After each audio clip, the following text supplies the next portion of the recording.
बिस्मिल्लाहिर्रहमानिर्रहीम। अस्सलाम वालेकुम। इस वीडियो में हम किताब अहयाउल उलूम जिल्द नंबर 2 यानी बुक नंबर 2 को आगे कंटिन्यू करेंगे।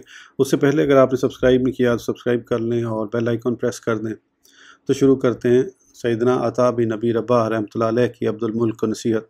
हज़रत सैयदना इमाम असमी अलैहिर्रहमा से मनक़ूल है कि उमवी खलीफा अब्दुल मुल्क बिन मरवान अपने दौरे खिलाफत में जब हज करने मक्का मुकरमा आया तो हज़रत सैयदना अता बिन नबी रब्बाह रहमतुल्लाह उसके पास तशरीफ़ लाए। वो अपने तख्त पर बैठा था और उसके इर्द गिर्द हर कबीले के मोअज़्ज़िज़ लोग जमा थे। जब उसने आप रहमतुल्लाह अलैह को देखा तो आपके इस्तकबाल के लिए खड़ा हो गया और आपको अपने तख्त पर बिठाया और ख़ुद आपके सामने बैठ गया और कहने लगा, ए अबू मोहम्मद, आप किस लिए तशरीफ़ लाए हैं? फरमाया, खलीफा, अल्लाह अज़्ज़ व जल और उसके रसूल सल्लल्लाहु तआला अलैहि वसल्लम की हराम करदा चीज़ों के बारे में अल्लाह अज़्ज़ व जल से डरो और राया की खबरगिरी करो और मुहाजिरीन व अंसार की औलाद के बारे में अल्लाह अज़्ज़ व जल का खौफ रखो, क्योंकि तुम उनकी वजह से ही इस मुकाम पर फाइज हो। और सरहदों की हिफाजत करने वाले लोगों के बारे में भी अल्लाह अज़्ज़ व जल से डरो, क्योंकि ये मुसलमानों के किले हैं, और मुसलमानों के अमूर की निगरानी करो, क्योंकि इस बारे में अकेले तुम ही से पूछा जाएगा।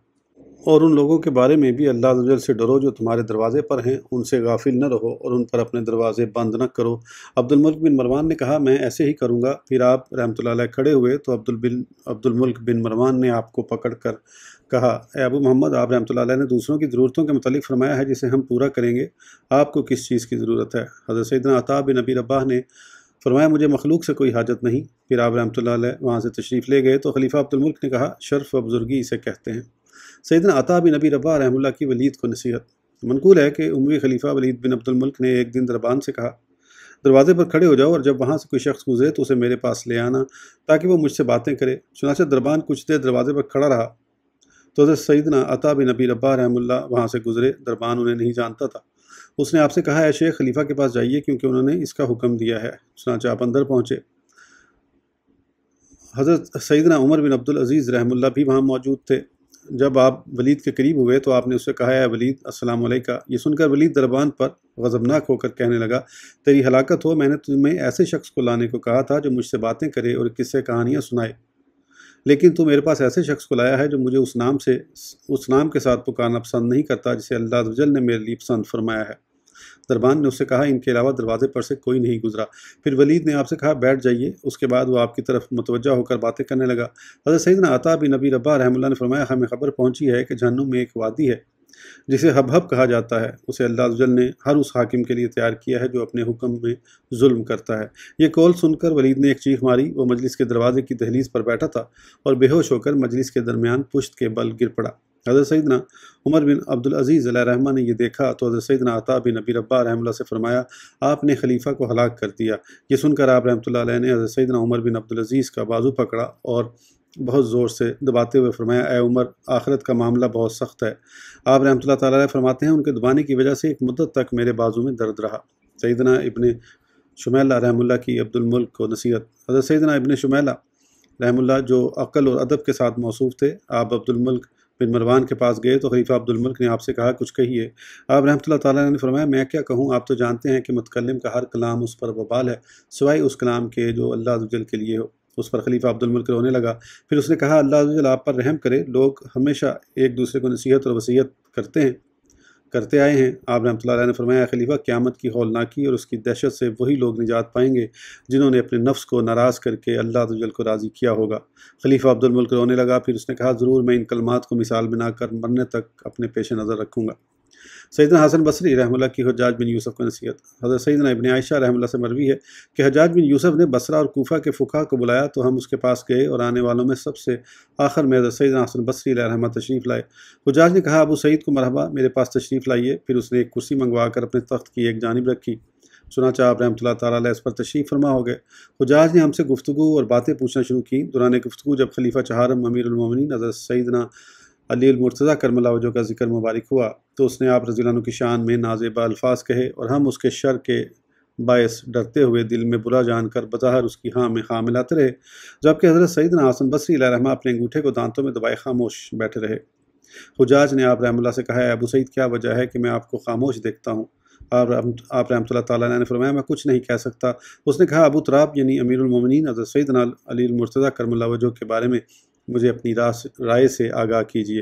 हज़रत सैयदना हसन बसरी अलैहिर्रहमा ने फरमाया, मैंने अल्लाह अज़्ज़ व जल का ये फरमान सुना है, वमा जअलना अल-क़िबलता अल्लती कुन्ता अलैहा इल्ला लिनअलमा मन यत्तबिउर रसूला मिम्मन यनक़लिबु अला आक़िबैहि व इन कानत लकबीरतन इल्ला अलल्लज़ीना हदल्लाह वमा कान अल्लाहु लियुदिय्या ईमानकुम इन्नल्लाहा बिन्नासि लरऊफ़ुर रहीम। सूरह बकरा। तर्जमा: और ए महबूब, तुम पहले जिस किबले पर थे हमने वो इसीलिए मुकर्रर किया था कि देखें कौन रसूल की पैरवी करता है और कौन उल्टे पाँव फिर जाता है, और बेशक ये भारी थी मगर उन पर जिन्हें अल्लाह ने हिदायत की, और अल्लाह की शान नहीं कि तुम्हारा ईमान अकारत यानी ज़ाया करे, बेशक अल्लाह आदमियों पर बहुत मेहरबान यानी रहम वाला है। और खलीफा चारम रज़ी अल्लाह अन्हु उन अहले ईमान में से हैं जिन्हें अल्लाह तआला ने हिदायत अता फरमाई है। उनके बारे में मेरी राय ये है कि आप रज़ी अल्लाह अन्हु और रसूल अकरम सल्लल्लाहु ताला अलैहि वसल्लम के चचाज़ाद भाई, दामाद और बहुत चहेते हैं। अल्लाह तआला ने जो फजीलतें उनके लिए लिख दी हैं वो सब उन्हें हासिल हैं। तुम या लोगों में से कोई भी हरगिज़ उन फजीलतों को उनसे नहीं रोक सकता और ना उन फजीलतों के दरमियान हाइल हो सकता है। मैं ये भी कहता हूँ कि बिलफ़र्ज़ अगर खलीफा चारम अमीरुल मोमिनीन हज़रत सैयदना अली मुर्तज़ा करमल्लाह वजह में कोई बुराई थी तो उसका हिसाब अल्लाह तआला फरमाएगा। अल्लाह अज़्ज़ा वजल की कसम, मैं उनके बारे में इससे ज़्यादा इंसाफ वाली बात और कोई नहीं पाता। ये सुनकर हज्जाज बिन यूसुफ के चेहरे पर शिकन पड़ गई और उसके चेहरे का रंग बदल गया। चुनांचे वो गुस्से की हालत में तख्त से उठा और अपने पीछे वाले कमरे में दाखिल हो गया और हम वहाँ से चले आए। हज़रत सैयदना इमाम आमिर शाह भी अलैहि रहमा फरमाते हैं, मैंने हज़रत सैयदना हसन बसरी अलैहि रहमा का हाथ पकड़ कर कहा, है अबू सईद, आपने अमीर को गज़बनाक कर दिया और उसके सीने को कीने से भर दिया। तो आप रहमतुल्लाह अलैह ने फरमाया, ए आमिर, मुझसे जुदा हो जाओ। लोग कहते हैं आमिर शाह भी कूफे वालों का आलिम है और तुम एक इंसान नुमा शैतान के पास आकर उसकी ख्वाहिश के मुताबिक कलाम करते और उसकी राय की मुआफ़क़त करते हो। ए आमिर, तुम पर अफसोस है, तुमने तकवा क्यों ना इख्तियार किया कि जब तुमसे पूछा गया तो सच कहते या खामोश रहकर सलामती पाते। हज़रत सैयदना इमाम शाह भी अलैहि रहमा ने फरमाया, अबू सईद, मैंने जो कुछ कहा था मुझे उसके बुरे होने का इल्म था। फरमाया, ये बात तो तुम्हारे खिलाफ और भी बड़ी हुज्जत है कि तुमने जानबूझकर गलत बात कही और ये तुम्हारे अंजाम के लिए इंतहाई ख़तरनाक है। सैयदना हसन बसरी अलैहि रहमा की हक गोई। हज़रत सैयदना इब्न आयशा रहमतुल्लाह ताला अलैहा से मरवी दूसरी रिवायत में है कि एक मरतबा हज्जाज बिन यूसुफ ने हज़रत सैयदना हसन बसरी अलैहि रहमा को बुलाया तो आप उसके पास गए। उसने आपको देखकर कहा, तुमने ही ये कहा है कि अल्लाह तआला उन उमरा को हलाक करे जिन्होंने अल्लाह तआला के बंदों को दिरमो दिनार पर मार डाला है। आप रहमतुल्लाह ताला ने फरमाया, हाँ। हुज्जाज ने पूछा, ये बात कहने पर आपको किस चीज़ ने उबारा? फरमाया, अल्लाह तआला ने उलमा से यह अहद लिया है कि लोगों से दीन बयान करेंगे और उसे छुपाएंगे नहीं। हुज्जाज ने कहा, हसन, अपनी ज़ुबान रोको और आइंदा उससे बचो कि मुझे तुम्हारी तरफ से कोई नापसंदीदा बात पहुँचे, वरना मैं तुम्हारा सर जिस्म से जुदा कर दूँगा। सैयदना हुतैत ज़ियात रहमतुल्लाह की जुरत व हक गोई। मनकूल है कि हज़रत सैयदना हुतैत ज़ियात अलैहि रहमा को हुज्जाज बिन यूसुफ के पास लाया गया। जब वो हुज्जाज के पास पहुँचे तो हुज्जाज ने उनसे कहा, आप ही हुतैत हैं? फरमाया, हाँ, पूछो क्या पूछना है। बेशक मैंने मुकाम इब्राहीम के पास अल्लाह तआला से 3 बातों का वादा किया है। अगर मुझसे कुछ पूछा जाएगा तो सच बोलूँगा, अगर आजमाइश में मुब्तला किया जाऊँगा तो सब्र करूँगा, और अगर आफ़ियत अता होगी तो अल्लाह अज़्ज़ा वजल का शुक्र अदा करूँगा। हुज्जाज ने कहा, मेरे बारे में तुम क्या कहते हो? उन्होंने जवाब दिया, मैं कहता हूँ कि तुम ज़मीन में अल्लाह अज़्ज़ा वजल के दुश्मनों में से हो कि तुम इज़्ज़तों की पामाली करते और बातिल तोहमत की वजह से कत्ल करते हो। हुज्जाज ने कहा, तुम अब्दुल मुल्क बिन मरवान के बारे में क्या कहते हो? जवाब दिया, मैं कहता हूँ कि वो तुमसे बड़ा मुजरिम है और तुम भी उसकी ख़ताओं में से एक हो। हुज्जाज ने कहा, इस शख्स को सज़ा दो। आप रहमतुल्लाह अलैह को सज़ा दी गई, यहाँ तक कि एक बाँस को चीर कर आपके गोश्त में पेवस्त करके रस्सियों से बांध दिया, फिर बाँस का एक एक टुकड़ा गोश्त पर खींचने लगे, हत्ता कि आपका गोश्त उधड़ गया, लेकिन फिर भी आपकी ज़ुबान से किसी ने दर्द और तकलीफ़ की कोई आवाज़ न सुनी। हुज्जाज से कहा गया, अब इनमें ज़िंदगी की आखिरी रमक बाकी है। हुज्जाज ने कहा, उन्हें ले जाओ और बाज़ार में फेंक दो। जाफ़र उस हिकायत के रावी कहते हैं, मैं और उनका एक रफ़ीक उनके पास आए और उनसे कहा, हुतैत, क्या तुम्हारी कोई हाजत है? उन्होंने फरमाया, पानी का एक घूंट। चुनांचे हमने उन्हें पानी पिलाया, फिर वो ज़ख्मों की ताब न लाकर इंतकाल फरमा गए। उस वक़्त उनकी उम्र 18 साल थी। सैयदना हसन बसरी अलैहि रहमा की इब्न हुबैरा को नसीहत। मरवी है कि इराक़ के गवर्नर उमर बिन हुबैरा ने बसरा, कूफ़ा, मदीना और शाम के फ़ुक़हा और किरा को बुलाकर उनसे सवालात शुरू किए, और हज़रत सैयदना आमिर शाह भी अलैहि रहमा से जब कलाम करने लगा तो उसने जो बात भी उनसे पूछी उसका उन्हें आलिम पाया। फिर हज़रत सैयदना हसन बसरी अलैहि रहमा की तरफ मुतवज्जा होकर आपसे सवाल करने लगा। फिर कहा, आलिम यही दोनों हैं। ये शख्स यानी हज़रत सैयदना इमाम शाह भी अलैहि रहमा कूफ़ा वालों के आलिम हैं, और ये शख्स यानी हज़रत सैयदना हसन बसरी अलैहि रहमा बसरा वालों के आलिम हैं। फिर उसने दरबान को हुक्म दिया कि उलमा को रुखसत करे। चुनांचे तमाम हज़रात तशरीफ़ ले गए और हज़रत सैयदना इमाम शाह भी और हज़रत सैयदना हसन बसरी रहमतुल्लाह ताला अलैहिमा तन्हा रह गए। तो उसने हज़रत सैयदना आमिर शाह भी अलैहि रहमा की तरफ मुतवज्जा होकर कहा, ए अबू उमरू, खलीफा की तरफ से मैं इराक़ पर अमीन और आमिल हूँ। اور اطاعت کرنے پر معمور ہوں۔ مجھے رعایا کے امور سپرد کیے گئے ہیں اور ان کے حقوق مجھ پر لازم ہیں۔ میں ان کی نگہبانی اور خیر خواہی پسند کرتا ہوں۔ کبھی ایسا ہوتا ہے کہ شہر کی ایک جماعت کے بارے میں مجھے کوئی بات پہنچتی ہے جس کی وجہ سے میں ان پر غضبناک ہوتا ہوں اور ان کے عطیوں کا کچھ حصہ ضبط کر کے بیت المال میں رکھ دیتا ہوں، اور میری نیت یہ ہوتی ہے کہ انہیں ان کا مال واپس کر دوں گا۔ پھر خلیفہ کو خبر پہنچتی ہے کہ میں نے لوگوں کا اس طریقے پر مال ضبط کیا ہے تو وہ میری طرف لکھ بھیجتا ہے کہ اس مال کو واپس نہ کرنا۔ پس میں نہ تو خلیفہ کے حکم کو رد کر سکتا ہوں اور نہ ہی نافذ کر سکتا ہوں، کیونکہ میں حکم کا پابند ہوں۔ تو کیا اس امر میں اور اس طرح کے دیگر امور میں مجھ پر کوئی گناہ ہے؟ اس سلسلے میں میری نیت وہی ہوتی ہے جو میں ذکر کر چکا ہوں۔ حضرت سیدنا امام شافعی علیہ رحمہ فرماتے ہیں، میں نے کہا اللہ عز و جل امیر کو نیکی کی توفیق دے۔ سلطان باپ کی طرح ہوتا ہے، کبھی صحیح کرتا ہے اور کبھی غلط۔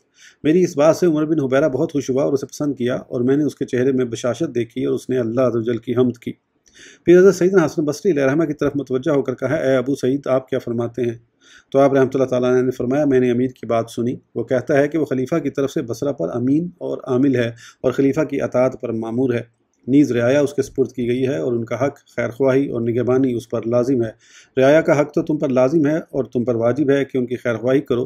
بے شک میں نے صحابی رسول حضرت سیدنا عبد الرحمن بن سمرہ کرشی رضی اللہ عنہ کو فرماتے سنا کہ نور کے پیکر حضور صلی اللہ تعالیٰ علیہ وآلہ وسلم نے ارشاد فرمایا، من استرعیا رعیۃ فلم یہتھا بالنصیحۃ حرم اللہ علیہ الجنہ، یعنی جسے رعایا پر حاکم بنایا گیا اور اس نے خیر خواہی کے ساتھ ان کی دیکھ بھال نہ کی تو اللہ عز و جل اس پر جنت حرام فرما دے گا۔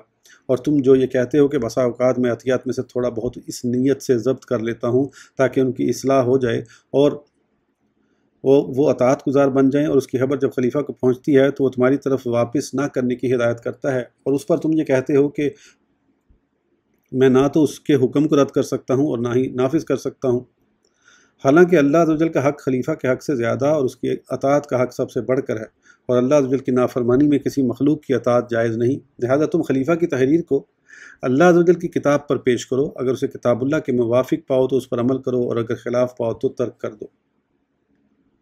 اے ابن حبیرہ، اللہ عز و جل سے ڈرو، ان قریب رب العالمین کی طرف سے تمہارے پاس موت کا فرشتہ آئے گا جو تمہیں تمہارے تخت سے اتار دے گا اور تمہیں تمہارے وسیع و عریض محل سے تنگ و تاریک قبر میں لے جائے گا، تو تم اپنے سلطان اور اپنی دنیا کو پیٹھ پیچھے چھوڑ کر اپنے پروردگار عز و جل کی بارگاہ کی طرف چلے جاؤ گے اور اپنے اعمال کی جزا پاؤ گے۔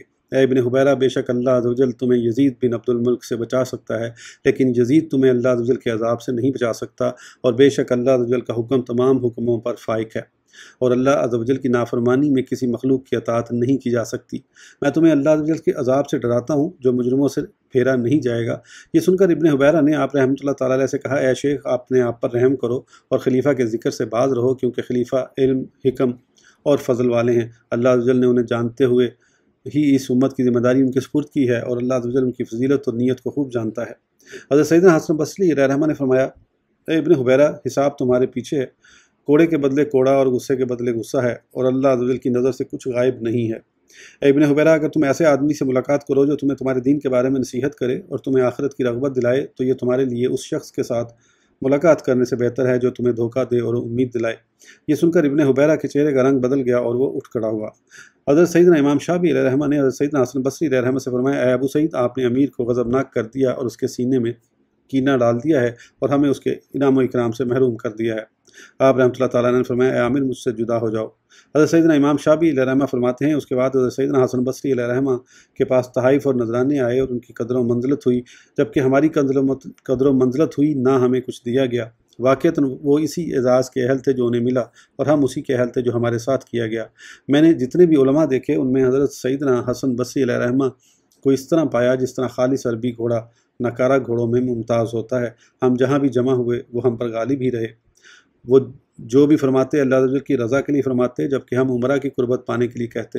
اس کے بعد حضرت سیدنا امام شافعی علیہ رحمہ فرماتے ہیں، میں اللہ عز و جل سے عہد کرتا ہوں کہ آج کے بعد کبھی کسی بادشاہ کے پاس جا کر اس کی تائید نہیں کروں گا۔ سیدنا محمد بن واسع رحمہ اللہ اور ابن ابی بردہ، حضرت سیدنا محمد بن واسع رحمہ اللہ بصرہ کے قاضی اور حاکم بلال بن ابی بردہ کے پاس گئے تو اس نے آپ سے کہا، تقدیر کے بارے میں آپ کیا کہتے ہیں؟ آپ رحمۃ اللہ تعالیٰ نے فرمایا، تمہارے پڑوسی اہل قبور ہیں، ان کے حوال کے بارے میں غور و فکر کرو، تقدیر کے بارے میں پوچھنا بھول جاؤ گے۔ سیدنا ابن ابی زبیب رحمۃ اللہ کی حق گوئی۔ حضرت سیدنا امام شافعی علیہ رحمہ فرماتے ہیں، مجھے میرے چچا حضرت سیدنا محمد بن علی علیہ رحمہ نے بتایا کہ میں خلیفہ ابو جعفر منصور کی مجلس میں موجود تھا۔ اس مجلس میں حضرت سیدنا ابن ابی ذؤیب رحمہ اللہ اور حاکم مدینہ حسن بن زیاد بھی تھے۔ اسی دوران بنو غفار کے کچھ لوگوں نے خلیفہ ابو جعفر منصور کے پاس آ کر کسی معاملے میں حسن بن زیاد کی شکایت کی، تو حسن بن زیاد نے کہا، اے خلیفہ، ان لوگوں کے بارے میں حضرت سیدنا ابن ابی ذؤیب رحمۃ اللہ سے پوچھیے۔ خلیفہ ابو جعفر نے ان سے کہا، آپ ان کے بارے میں کیا کہتے ہیں؟ انہوں نے فرمایا، میں گواہی دیتا ہوں کہ یہ قوم لوگوں کو ذلیل و رسوا کرتی اور انہیں اذیت پہنچاتی ہے۔ یہ سن کر ابو جعفر نے بنو غفار سے کہا، تم لوگوں نے سن لیا۔ بنو غفار نے کہا، آپ ان سے حسن بن زیاد کے بارے میں پوچھیے۔ ابو جعفر منصور نے ان سے کہا، آپ حسن بن زیاد کے بارے میں کیا کہتے ہیں؟ انہوں نے فرمایا، میں گواہی دیتا ہوں کہ وہ ناحق فیصلہ کرتے اور اپنی خواہش کی پیروی کرتے ہیں۔ ابو جعفر نے کہا، اے حسن، کیا تم نے اپنے بارے میں ان کی رائے سنی؟ وہ نیک آدمی ہیں۔ حسن بن زیاد نے کہا، خلیفہ، ان سے اپنے بارے میں پوچھیے۔ ابو جعفر نے کہا، آپ میرے بارے میں کیا کہتے ہیں؟ انہوں نے فرمایا، خلیفہ، مجھے اس سے معاف رکھیے۔ ابو جعفر نے کہا، میں تمہیں اللہ عز و جل کی قسم دے کر پوچھتا ہوں کہ آپ مجھے بتائیں۔ فرمایا، تم مجھے اللہ عز و جل کی قسم دے کر پوچھتے ہو، گویا کہ اپنے بارے میں جانتے ہی نہیں ہو۔ ابو جعفر نے کہا، اللہ عز و جل کی قسم، مجھے ضرور بتائیے۔ فرمایا، میں گواہی دیتا ہوں کہ تم نے یہ مال ناحق لے کر نااہلوں کو دیا ہے، اور میں گواہی دیتا ہوں کہ ظلم تمہارے دروازے پر پھیلا ہوا ہے۔ یہ سن کر ابو جعفر اپنی جگہ سے اٹھ کر آیا اور حضرت سیدنا ابن ابی ذؤیب رحمہ اللہ کی گردن دبوچ کر ان سے کہا، اللہ عز و جل کی قسم جان لو، اگر میں اس جگہ نہ بیٹھا ہوتا تو فارس، روم، دیلم اور ترک تم سے یہ جگہ چھین لیتے۔ آپ رحمۃ اللہ تعالیٰ نے فرمایا، اے خلیفہ، خلیفہ اول امیر المومنین حضرت سیدنا ابو بکر صدیق اور خلیفہ دوم امیر المومنین حضرت سیدنا عمر فاروق اعظم رضی اللہ عنہما بھی تو حکمران ہوئے ہیں۔ انہوں نے حق کے ساتھ مان لیا، اسے برابر برابر تقسیم کر دیا، اور انہوں نے فارس اور روم کی گردنیں پکڑی اور ان کی ناک کو خاک آلود کیا۔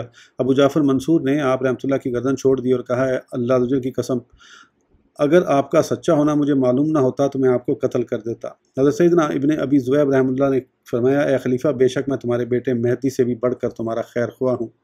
حضرت سیدنا محمد بن علی علیہ رحمہ فرماتے ہیں، ہمیں یہ معلوم ہوا کہ حضرت سیدنا ابن ابی ذؤیب رحمہ اللہ جب ابو جعفر منصور کے پاس سے واپس تشریف لائے تو حضرت سیدنا سفیان ثوری علیہ رحمہ ان سے ملے اور فرمایا، ابو حارث، جو کچھ آپ نے اس ظالم سے کہا ہے اس نے مجھے خوش کر دیا، لیکن آپ کا اس کے بیٹے کو مہدی کہنا مجھے برا لگا۔ حضرت سیدنا ابن ابی ذؤیب رحمہ اللہ فرمایا، اے ابو عبداللہ، اللہ عز و جل آپ کی مغفرت فرمائے، ہم میں سے ہر ایک مہدی ہے، کیونکہ ہم میں سے ہر ایک پنگھوڑے میں تھا۔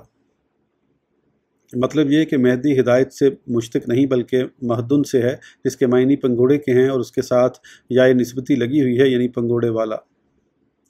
اس ویڈیو کے لیے اتنا ہی، پھر انشاءاللہ اگلی ویڈیو میں آگے کنٹینیو کریں گے۔ اس وقت تک کے لیے اجازت دیجیے، سبسکرائب کرنا نہ بھولیں۔ اللہ حافظ۔